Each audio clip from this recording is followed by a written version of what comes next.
ating pinakabit na MDL na X1 GT 70 watts. Naka ano yan, naka high combination ng white and yellow.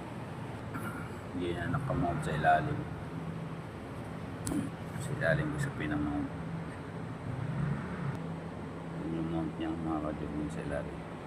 Nasadya ko talaga yan. So dito ko sa ilalim, pagitan ng dalawa pinalagay para ganda, kasi napapangitan ako pag dito nakalagay sa ibabaw. Ayan, ayan yung low nya, tapos ito yung passing. Bali hindi ko pinagamit itong passing na to. Ito kasi may passing ako sa stock type ko. Nagpalagay ako ngayon ng passing dito sa clutch. Ayan,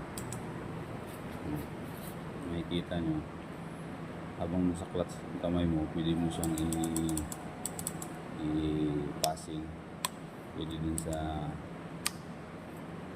yan, pwede mo siya nakailaw, pwede mo siyang i-passing.